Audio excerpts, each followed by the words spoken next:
이튿날 바다 건너편에 서 있던 무리가 배 한 척 외에 다른 배가 거기에 없는 것과 또 어제 예수께서 제자들과 함께 그 배에 오르지 아니하시고 제자들만 가는 것을 보았더니, 그러나 디베랴에서 배들이 주께서 축사하신 후 여럿이 떡 먹던 그곳에 가까이 왔더라. 무리가 거기에 예수도 안 계시고 제자들도 없음을 보고 곧 배들을 타고 예수를 찾으러 가버나움으로 가서 바다 건너편에서 만나, 라삐야, 언제 여기 오셨나이까? 내가 진실로 진실로 너희에게 이르노니 너희가 나를 찾는 것은 표적을 본 까닭이 아니요 떡을 먹고 배부른 까닭이로다. 썩을 양식을 위하여 일하지 말고 영생하도록 있는 양식을 위하여 하라. 이 양식은 인자가 너희에게 주리니 인자는 아버지 하나님께서 인치신 자니라. 우리가 어떻게 하여야 하나님의 일을 하오리이까? 하나님께서 보내신 이를 믿는 것이 하나님의 일이니라. 안녕하십니까. 3월 4일 수요일 말씀 묵상 시작하겠습니다. 요한복음 6장 22절부터 29절까지 말씀 함께 읽었습니다. 요한복음 6장의 위치에 대해서 다시 한번 기억해 주셨으면 좋겠습니다. 요한복음의 일부 예수 그리스도의 공생의 부분을 다루는 부분인데, 그 중에서도 본론에 해당되는 것이죠. 예수님께서 오셨을 때 당시 유대교와 또한 유대교인들의 모습들을 고발하고 그들이 잘못된 생각을 하고 있고 어리석은 행동을 하고 있었다는 사실을 드러내면서 예수님이야말로 참된 메시아, 참된 구원자시다 하는 것을 선포하는 부분이거든요. 그 중에서도 특별히 6장은 유월절, 이스라엘의 구원을 상징하는 절기에 예수님께서 진정한 생명의 떡으로서 오셨다. 그들을 애굽에서 구원하셔서 광야에서 만나와 메추라기를 먹이시고 가나안 땅을 차지하게 하신 그 하나님이 바로 예수님인데, 예수님께서 가르치신 바대로 살아야, 그 가르침대로 행해야 진정한 구원을 얻는다. 이것을 보여주는 부분이 바로 6장이라고 할 수 있습니다. 즉 말씀드렸다시피 우리는 예수님을 닮고 예수님께서 가신 길을 따르기 위해서 예수님을 찾습니다. 근데 가끔은요, 예수님을 세상적이고 물질적인 욕구를 채워주실 분이라고 생각하는 사람들도 없지 않습니다. 그러다 보니까 세상적 성공을 가져다 주시는 하나님, 그 하나님을 굉장히 열심으로 섬겨요. 그리고 그 열심이 신앙이라고 생각하고 자기가 지금 헌신한다고 착각하는 경우가 가끔 있습니다. 결국은 자기 욕심 채워달라고 열심히 구하고 있으면서도 자신은 지금 하나님의 나라를 구하고 있고 하나님의 영광을 위해서 일하고 있다라고 착각하는 경우, 자기 자신을 속이는 경우도 꽤 많이 있는 것을 살펴볼 수 있습니다. 그런데 현대 교회에만 이런 사람들이 있느냐? 그게 아니라는 거죠. 예수님께서 사역하실 때 그 유대인들에게서도 그런 모습은 나타났고, 요한복음의 저자인 사도 요한이 살아있던 그 초대 교회 때에도 얼마든지 이런 사람들은 찾아볼 수 있었던 겁니다.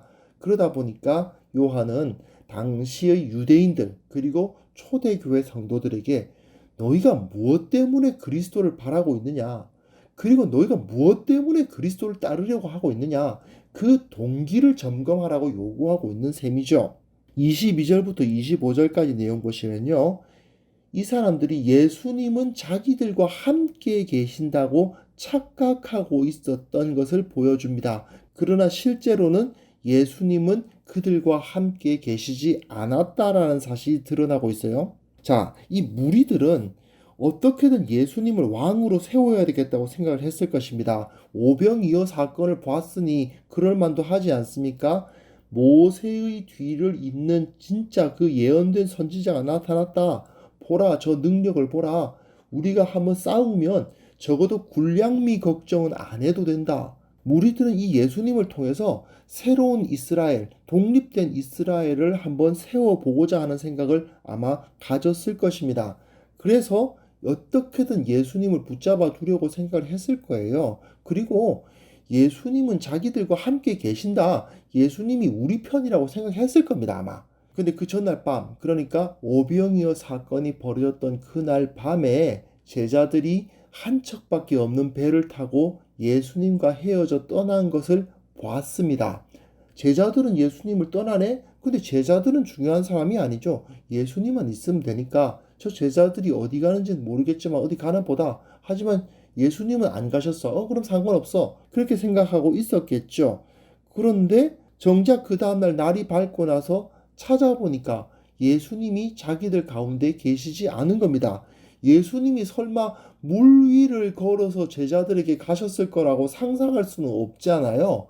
그러니까 당연히 예수님은 자기들 가운데 계신다고 생각했겠죠. 하지만 예수님은 물 위를 걸어서 제자들에게 가버리시고 저들 사이에서는 예수님이 계시지 않았던 겁니다. 그런데 정말 재미있는 것이 거기 예수님이 계신다고 생각하고 그 건너편인 디베리아에서 그곳으로 배가 오기까지 했습니다. 소문은 정말 말보다 빨라가지고 이미 디베리아까지 소문이 퍼진 거죠. 자, 이것이 갈릴리 바다의 지도인데요. 6장 1절에 보시면 예수님께서 오병이어 사건을 일으키신 곳은 디베리아의 맞은편이었다고 되어 있습니다. 티베리아 여기죠. 그 맞은편이니까 여기가 바로 오병이어 사건이 일어난 곳이었을 것입니다. 정확히 어디인지는 알 수가 없죠. 하지만 이 중 어딘가 아니겠습니까? 그런데 그 오병이어 사건이 일어난 그날 밤에 제자들은 배를 타고 가버나움으로 갑니다. 가버나움이 여기 있죠?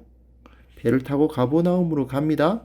그리고 예수님도 물 위를 걸으셔서 제자들이 탄 배까지 가셔서 같이 가버나움으로 가신 거죠. 그런데 무리들은 제자들이 배를 타고 떠나는 건 봤지만 예수님께서 같이 가신 것을 보지는 못했단 말입니다.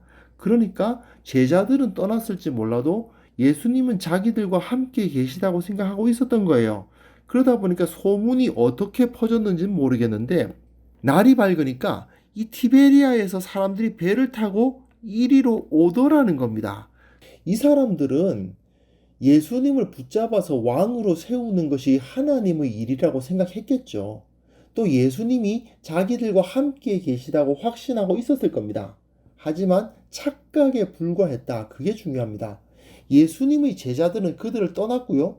예수님도 밤에 바다 위를 걸으셔서 제자들과 함께 하셨습니다.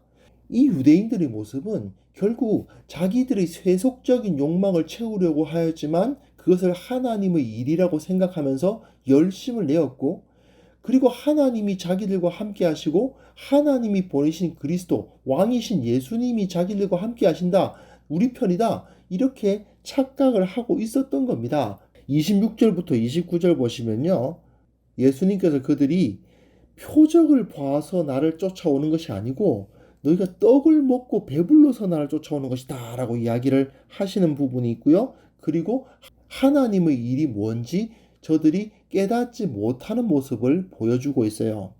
예수님은 이들이 표적을 보아서가 아니라 하나님께서 보여주시는 어떤 계시를 봐서가 아니라 떡 먹고 배부르기 때문에, 즉 하나님의 일에 대해서는 별 관심 없고 자기들의 세속적인 목적을 채우기 위해서 여기까지 왔을 뿐이라고 정확하게 지적을 하십니다. 결국 저들은 썩을 양식을 추구했다는 것입니다.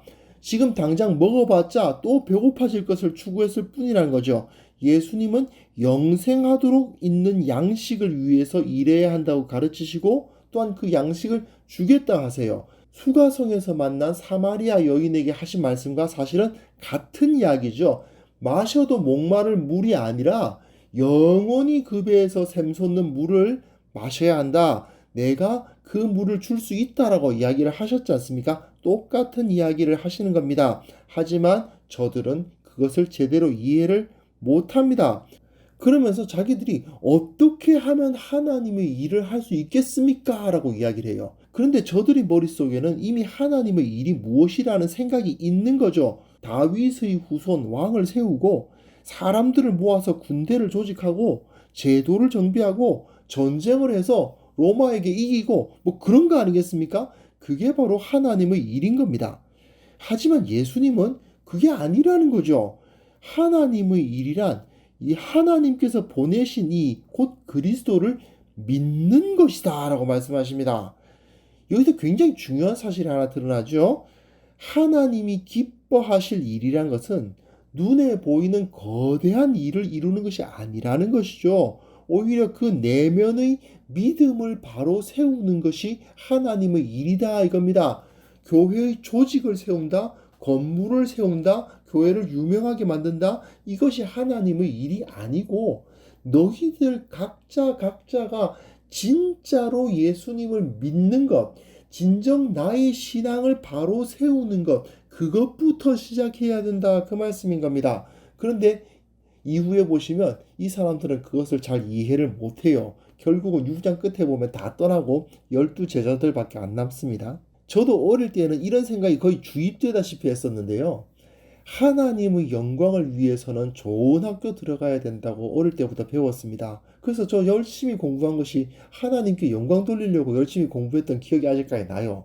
또한 하나님께 영광 돌리기 위해서 큰 기업을 이루고 하나님께 영광 돌리기 위해서 높은 자리에 가고 하나님께 영광 돌리기 위해서 많은 돈을 벌어야 한다. 이렇게 생각하시는 분들이 아직도 없지 않습니다. 요즘 많이 이런 생각이 깨어진 것 같긴 하지만 아직까지도 이 생각에 완전히 붙들려 계신 분들도 있어요.